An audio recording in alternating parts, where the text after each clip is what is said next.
Pocket যখন ফাঁকা থাকে না, তখন তখন মানুষের দৃষ্টিও থাকে বাঁকা।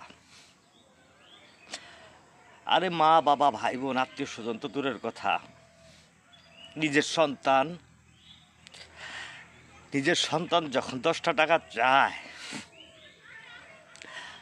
তখন যদি দিতে না পারি, এই বুকটা ফেটে যায়।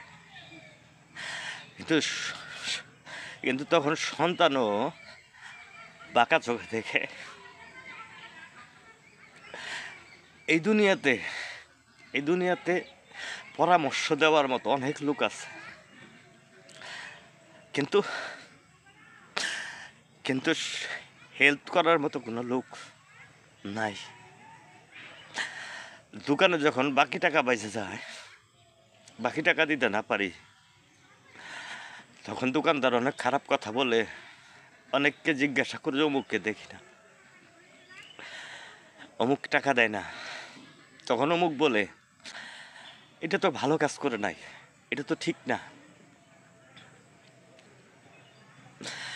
কিন্তু একবারের জন্য কেউ বলে না, এই দোকানদার তোমার কাছে তো সারা বছর খাইছে, সারা বছর টাকা পরিশোধ করছে, 1 মাস তো এদিক সেদিক হইতেই পারে।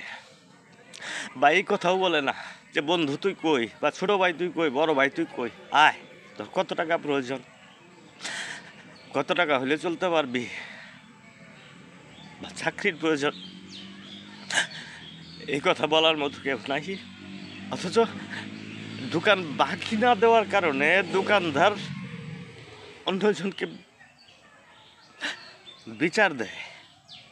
এই বিচার করার মতো অহরহ লোক আছে, যারা বিচার করবে আমার অপরাধ, দোকানে বাকি খাইছি, টাকা দিতে পারি না, বিচার করার মতো লোক আছে, কিন্তু পাশে দাঁড়ানোর মতো লোক নাই।